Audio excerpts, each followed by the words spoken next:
블라디미르 푸틴 러시아 대통령이 오는 12일부터 이틀간 한국을 공식 방문합니다. 우리나라 수출액이 사상 처음 월간 500억 달러를 돌파했습니다. 10월 소비자 물가 상승률이 두 달째 0%대로 둔화돼 14년 만에 최저치를 경신했습니다. 대형마트가 저렴한 가격을 무기로 자사 브랜드 제품에 대한 공격적 판매 활동을 벌이면서 정작 품질 관리는 소홀히 하고 있다는 지적이 나왔습니다. 네, 시청자 여러분 안녕하십니까. 생경제 현장의 임동석입니다. 11월 들어서 첫 거래일은 오늘 45일 만에 순매도로 돌아섰던 외국인이 하루 만에 다시금 순매수를 기록을 했습니다. 그 덕에 상승장으로 마감을 했는데요. 조민규 기자를 연결하겠습니다. 안녕하십니까. 안녕하세요. 네, 오늘 시황부터 정리해 주십시오. 네, 코스피 지수가 외국인의 나홀로 매수 덕에 반등에 성공했습니다. 1일 코스피 지수는 전날보다 9.33포인트, 0.46% 오른 2039.42포인트로 장을 마감했습니다. 전날 뉴욕 증시가 양적 완화 축소 우려로 이틀째 하락했지만 코스피는 전날 하락에 따른 반발 매수세가 유입되며 상승 출발했습니다. 전날 45거래일 만에 매도 전환했던 외국인은 이날 1,578억 원 매수 우위를 보이며 나홀로 지수 반등을 주도했습니다. 장 초반 순매수하던 기관은 연기금의 매수세에 불구하고 수신권의 매물이 늘어나며 704억 원 매도 우위로 마감했습니다. 개인은 899억 원어치를 내다 팔았습니다. 업종별로는 의료정밀이 4%로 가장 많이 올랐고 전기전자와 통신업, 종이목재 등도 상승했습니다. 반면 기계와 운수창고, 유통업 등은 약세를 보였습니다. 시가총액 상위 종목 중에서는 SK하이닉스와 삼성전자가 대만 지진에 따른 반사 이익 기대에 각각 4.07%, 2.39% 올랐고 SK텔레콤과 네이버도 1% 넘게 상승했습니다. 현대중공업이 3, 4분기 실적 부진으로 1.38% 하락한 가운데 KB금융과 LG화학, 한국전력, 기아차 등이 약세를 나타냈습니다. 한편 전날 테슬라와 파나소닉의 계약으로 급락했던 삼성 SDI는 전기차 배터리 사업 가치에는 변함이 없다는 평가 속에 2.54% 오르며 반등했고 CJ 대한통운은 3분기 어닝 쇼크 여파로 3.14% 급락했습니다. 네. 자, 그동안 대형주를 중심으로 사들이던 기관이 이제 코스닥에 대한 매수세를 키우고 있습니다. 전문가들은 이런 상황에 대해서 어떤 해석을 내리던가요? 네. 외국인의 대세적 순매수 기조와 대조적으로 유가증권 시장에서 연일 매도세를 보이고 있는 기관이 최근 코스닥 시장에 눈을 돌리고 있습니다. 10월 한 달 동안 코스닥 시장에서 3,093억 원을 내다 팔았던 기관은 최근 3거래일 연속 코스닥 시장에서 순매수하고 있습니다. 대형주들이 위축되고 중소형주들의 상대적 강세가 기대되기 때문입니다. 1일 코스닥 시장은 2.30포인트, 0.43% 오른 534.74포인트의 장을 마감했습니다. 기관이 119억 원 순매수하며 지수를 끌어올렸습니다. 기관은 최근 3거래일 연속 매수 우위를 나타내며 같은 기간 총 454억 원어치를 사들였습니다. 기관 자금이 다시 유입되기 시작한 지난달 24일부터 이날까지 코스닥 지수는 0.69% 상승하며 같은 기간 0.35% 빠진 유가증권 시장과 대조적인 모습을 보이고 있습니다. 기관의 코스닥 시장에 대한 관심이 커진 것은 중소형주들의 가격 매력도가 커진 때문으로 풀이됩니다.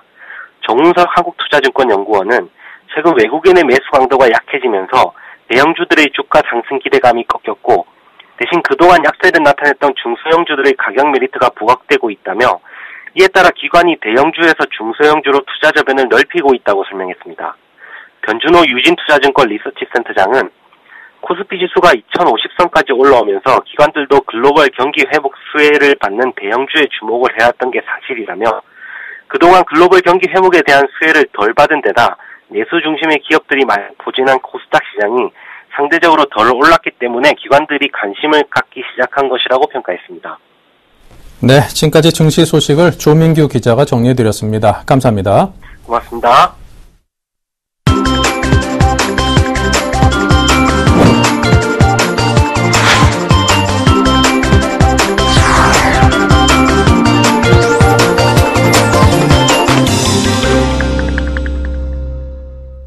네, 오늘의 주요 뉴스입니다. 푸틴 러시아 대통령이 오는 12일부터 이틀간 한국을 공식 방문합니다. 김행 청와대 대변인은 브리핑을 통해 푸틴 대통령이 박근혜 대통령의 초청으로 12일부터 13일까지 이틀간 우리나라를 공식 방문할 예정이라고 말했습니다. 한국과 러시아 양국 정상은 정상회담을 통해 양국 관계 전반에 대한 평가와 향후 관계 발전 방향, 양국 간 실질 협력 방안 등 4대 과제에 관해 협의할 예정입니다. 우리나라 수출액이 사상 처음 월간 500억 달러를 돌파했습니다. 산업통상자원부에 따르면 10월 수출액이 505억 1,100만 달러를 기록해 지난해 같은 달보다 7.3% 증가한 것으로 잠정 집계됐으며 이는 2011년 7월 489억 5천만 달러를 뛰어넘는 월간 사상 최대치입니다. 1964년 연간 1억 달러에 불과했던 우리나라 수출은 1977년 연간 100억 달러 달성에 이어 반세기 만에 월간 500억 달러의 신기원을 이뤄냈습니다. 10월 소비자 물가 상승률이 두 달째 0%대로 둔화돼 14년 만에 최저치를 경신했습니다. 통계청의 소비자 물가 동향에 따르면 지난달 소비자 물가는 작년 같은 달보다 0.7% 상승했습니다. 이는 1999년 7월 전년 동월 대비 소비자 물가 상승률이 0.3%를 기록한 이후 가장 낮은 수치입니다.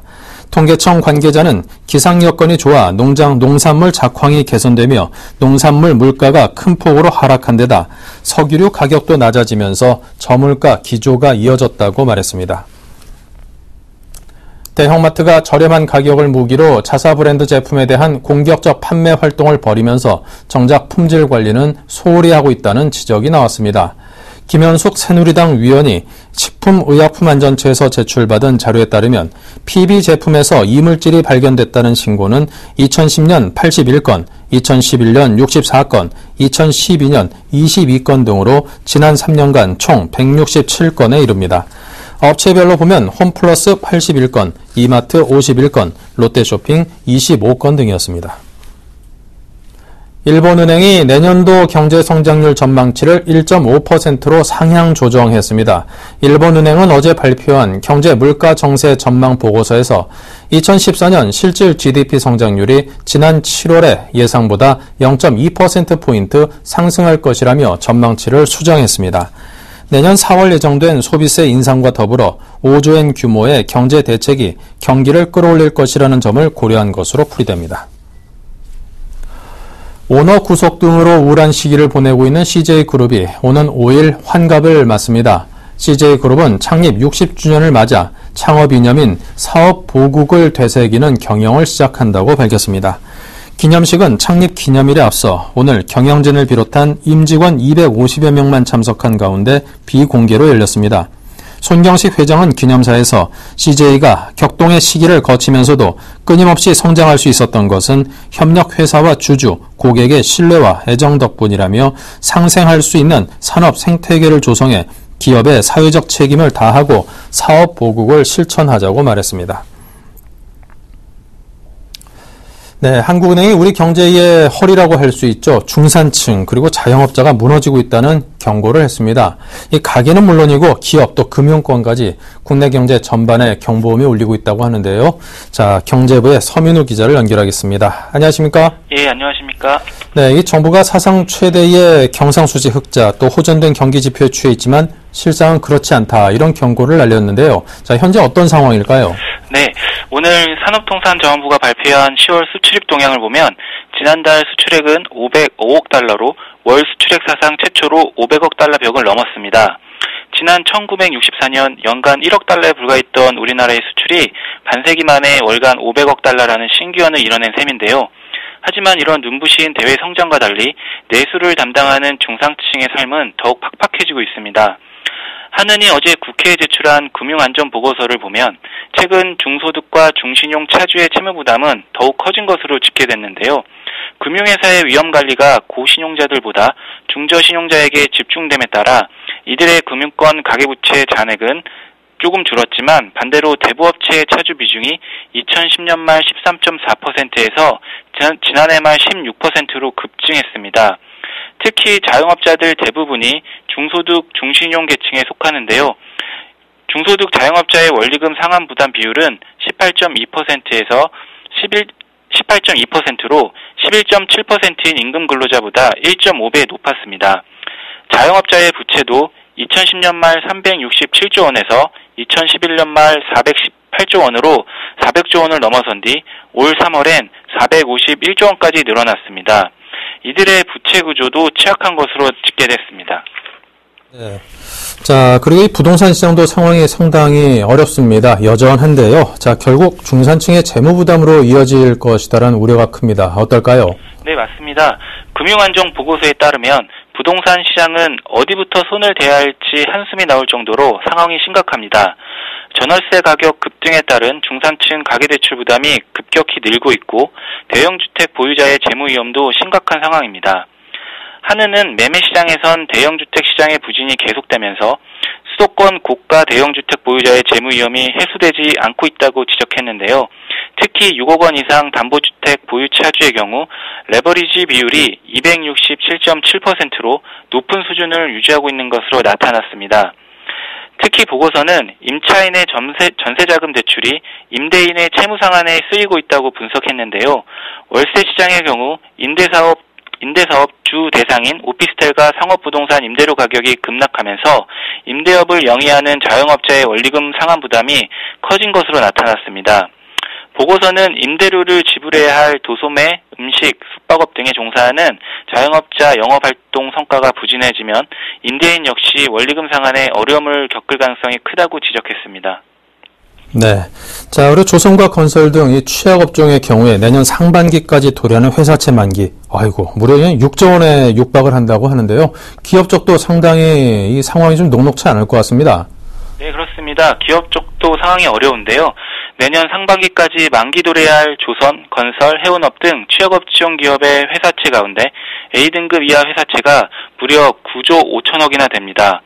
또 국내외 경영 환경이 급격히 악화될 경우 이자 비용을 감당하기 힘든 위험 기업이 2008년 글로벌 금융위기 수준으로 급증하면서 기업 위험 부채 규모가 67조 원 늘어난 376조 원에 이를 것으로 분석됐습니다. 최근 동양그룹 부실화에 따른 영향으로 기업어음 시장에서 비유량 기업의 자금 조달도 크게 어려워진 상태인데요. 한은 보고서는 제도 개선에도 불구하고 여전히 일부 대기업의 무분별한 자금 조달 수단으로 남용될 소지가 있는 만큼 추가적인 제도 개선이 필요하다고 지적했습니다. 네. 자, 어쨌건 이제 일부 수출 기업이 워낙 선전을 하다 보니까 전체 수치가 좋아진 걸로 자칫 잘못 알 수 있는 그런 착시 현상, 또 쏠림 현상도 상당히 심해진 것 같습니다. 상황이 어떨까요? 네, 그렇습니다.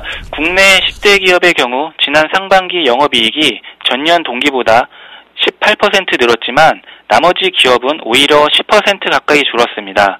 매출 영업 이익률도 10대 기업은 작년 상반기 6.8%에서 올 상반기 7.8%로 소폭 상승한 반면 나머지 기업은 5.1%에서 4.7%로 오히려 하락했습니다. 일부 대기업들의 선전 덕에 마치 우리 경제가 크게 성장한 것처럼 보이는 일종의 착시 현상이 벌어진 겁니다. 한은 보고서는 10대 이외의 기업에 대해 매출액 영업이익률을 비교해보면 매출 규모가 작은 기업일수록 영업이익의 하락폭이 컸다면서 상위 10대 기업으로의 이익 쏠림 현상은 이들 기업이 예상치 못한 충격이 발생하면 국민 경제 전체의 변동성을 확대시키는 문제를 발생시킨다고 지적했습니다. 한은은 최근 기업 설비 투자 부진에 대한 우려감도 빼놓지 않았는데요. 국내 총 생산 중 투자가 차지하는 비중은 2009년 상반기 약 30%에서 올 상반기 24%로 떨어졌습니다. 보고서는 이런 상황이 장기간 지속되면 기업 경쟁력이 저하되고 이는 다시 기업 실적 악화로 이어져 투자를 위축시키는 악순환을 발생시킬 것이라고 경고했습니다. 네. 최근 발표된 그 결과를 보니까 삼성전자, 현대기아차 3개사가 이 상장사들이 거두는 이익의 3분의 1을 차지한다고 합니다. 또 자영업자가 차린 식당의 5곳 중에 4곳이 5년 내에 또 문을 닫는다고 합니다. 기업이고 또 우리 그 서민들이고 모두 힘든 상황 잘 살펴보고 좋은 쪽으로 가기 위한 노력을 기울여야겠습니다. 자, 지금까지 경제부의 서민우 기자였습니다. 감사합니다. 네, 감사합니다.